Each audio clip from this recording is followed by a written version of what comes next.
ਐ ਲਾਇਆ ਤੇ ਉਹਨਾਂ ਨੇ ਛੜਵਾ ਮਾਰਿਆ ਮੇਰੇ स्टेज पे ऐ मैं हाल से छाल मारी उन्होंने मेरे। अमान साहब की कोई ऐसी याद, ऐसी बात जो आप समझते हैं यार इससे पहले इतनी चीज़ें डिस्कस हुई हैं अमान साहब की, मगर यार ये बात नहीं पहुंची लोगों तक। अमान साहब पता क्या उनकी सबसे बड़ी बात क्या थी, वो जो शुरू में बात हुई ना जेलसी, वो कभी किसी से जेलस नहीं हुए। हाँ बड़ी यार मैंने देखा लोगों शाह जी जिनका हाथ खड़ा कर दिया ना स्टेज पे वो सुपरस्टार बन गया। अमान साहब जैसा कर देते। मैं मुल्तान में था तो उन्होंने मुझे बोला था बोल आ जा उठे आ, मैं कह देना प्रोड्यूसर हाथ सही थे। वो क्या करते थे, वो सुपरस्टार अल्लाह की मेहरबानी से बनाता तो अल्लाह ना वसीला बंदा होता ना, वो जेलस नहीं। फिर वो बंदों को इकट्ठा करके आओ जी, वो एक मुकाबला नहीं करते थे, कपड़ा रख के चलो करो गल्ला। इतना हंसाने वाला आदमी, इतना लोगों में खुशियाँ तकसीम करने वाला, इतना आजिज आदमी और इतना हम्बल आदमी, कभी आपने अमान साहब को जज्बाती देखा?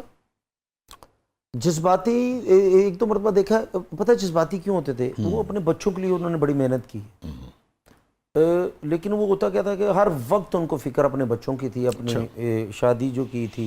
मैं कहता हूँ कि एक से ज़्यादा जो बंदा शादी करेगा ना, वो जज्बाती भी हो तो उसका गुस्सा ना करे। अच्छा। और वो तो 3-3 घरों में जाते थे माशाल्लाह। तो लेकिन हमें वो सिखा गए हैं सब कुछ। मैं जब भी मेरे पास वो गाड़ी में बैठे हैं या मुझे कहते हैं मुझे घर छोड़ाओ, गाड़ी उनकी पीछे में ड्राइवर लेके या कोई भी बंदा, ये कहते कैसे जो मर्जी कर ली पुत्र, दूजा ब्याह ना करी। वो क्या था, परेशान रहते थे कि इधर जाना उधर जाना, ये करना मैनेज नहीं करना। फिर मैं 1-2 मरतबा घर गया हूँ, घर तो उधर भी वो उस तरह नहीं इज्जत जिस तरह होनी चाहिए थी वो नहीं मिलती थी इज्जत। दुनिया इज्जत कर रही है, फिर घर में बड़ा मसला, लेकिन शुक्र उनके बच्चे लायक निकले, उनकी बेटियां, उन्होंने अमान साहब की इज्जत भी रखी और अपना काम भी कर रही हैं। अच्छा, तारिक जावेद साहब से आपकी बड़ी दोस्ती वो थी? जी उस्ताद थे, दोस्ती में हमारे बड़े थे। हाँ, लेकिन सुनने में आता है कि अमान साहब की निस्बत तारिक साहब का मिजाज बिल्कुल मुख्तलिफ था। अमान साहब और तारिक साहब जमीन आसमान का फर्क था। अच्छा। तारिक साहब तो गुस्से से भरे हैं, वो तो सुलह च बैठे ने, उन्होंने कोई लत रखी उन्होंने चंगा भला बंदा जा रहा है तो उन्होंने किंज वेख रहे हैं। एक वाकया उन्होंने मुझे याद है मसान साहब कि वो साड़ी लड़की सी आर्टिस्ट ते अमान साहब तारिक जो है सब शहजाद सर में ड्रामा कर रहे हैं ते एक बंदे का कद एडा लंबा कद, मुछां ने रखियां ते ऐ ओदे ना इत्थे निशान भी पिया। वो इंज लगे कि जिस तरह किसी ने कुहाड़ी मारी, ये बड़ा कातल कोई ये वो फलां। वो मान साहब दे सॉरी तारिक साहब दे लागे होणगे ते तारिक साहब थोड़ा जना घबरा जान के कौन है। अगले दिन फिर वो नंगे आते टुर रहा है, चिट्टा सूट पाया, कौन है वो, किसी ने पूछ भी नहीं रहे कि कौन है, दिल च कह रहे कौन है।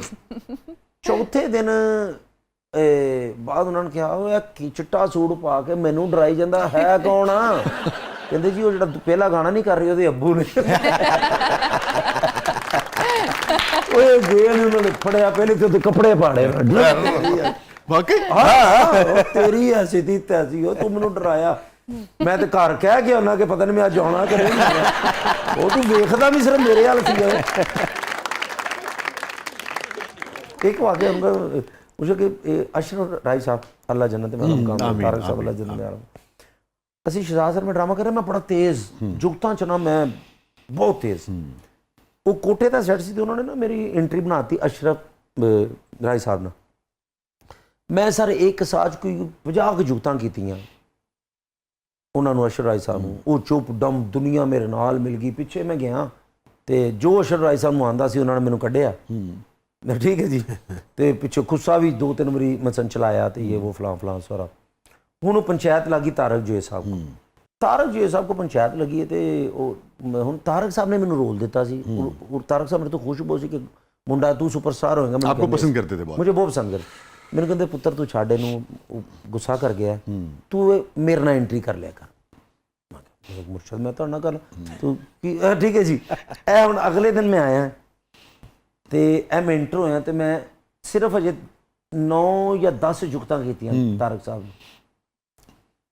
10वीं जुगत तो बाद सर रेड खुस्सा उन्होंने पाया ऐ लाया तो उन्होंने छड़वा मारिया मेरे ऐ वजा ढंग, वो तेरी हो ऐसी दी हो जो उन्होंने ऑडियंस और स्टेज पे ही थे, स्टेज पे ऐ मैं हाल से छाल मारी انہوں نے میرے پیچھے ماری جا ہاں جی میں کھٹ کھانا باہر جا رہا ٹھیک ہے جی ادھر میں اپنا موٹر سائیکل پھڑے جاتے میں ادھر ہی باہر نکل گیا 3 دن طارق صاحب نے ملے نہیں وہ اس طرح دے جذباتی سر پھر مینوں کہندے وہ لے کے آؤ یار یہ کرو وہ اس طرح کا بڑی چیزیں ہوتی تھی تو جب دوبارہ ملے اس واقعے کے بعد 3 دن بعد بلایا مینوں بندے پیچھے میرے گھر آ کے جفی پائی اور پتھر یار تم واقعی اشرف رائی تینوں صحیح گالاں کڈ رہا سی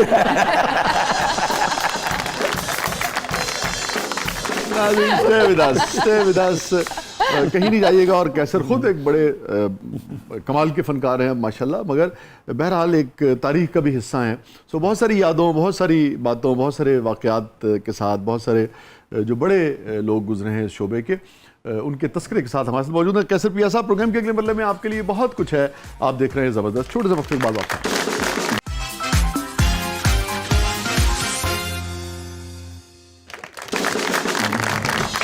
ویلکم بیک ناظرین زبردست میں ایک بار پھر خوش آمدید کیسے صاحب ہمارا سیگمنٹ ہے کتھارسس پچھلی بار بھی آپ نے کافی سارے کتھارسس کیے تھے مگر مجھے لگ رہا ہے کہ اب آپ کو نئے کتھارسس کی ضرورت پڑ گئی ہے وہ مجھے زیادہ ضرورت زیادہ بالکل جی اور جن پہ میں نکالوں گا ان کو وینٹیلیٹر کی ضرورت ہے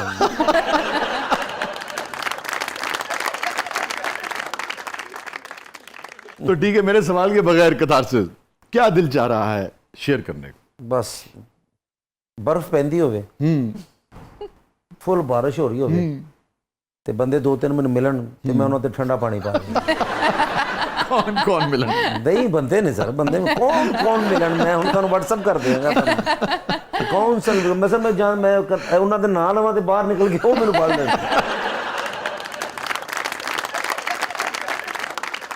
بندہ موٹر سائیکل تیز جا رہا ہوئے ٹھیک ہے نا تے میری نال موٹر سائیکل ہوئے میں فلینک مار کے تے اگے نکل جاؤں اس طرح دے بندے میری زندگی سے گئے ایویں وہ بندے دی برات جا رہی ہے بھی گھوڑی تے بیٹھا ہوئے تے میں گھوڑی دی پوچھل نو اگ لا دیں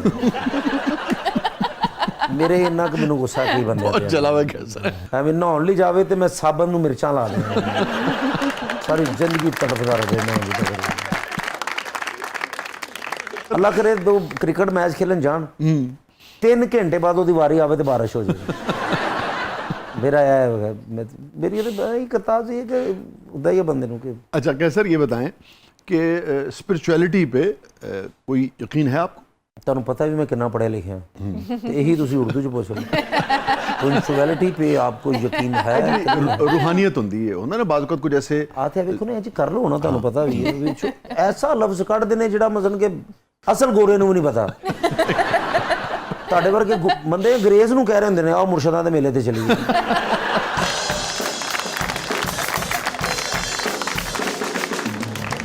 میرے والدین تھے اللہ ان کو جنت کے عالم مقام تھے میری والدہ میرے والد صاحب مجھے کوئی بھی پریشانی کہیں بھی ہوتی تھی پتہ نہیں ان کو کیسے پتہ چل جاتا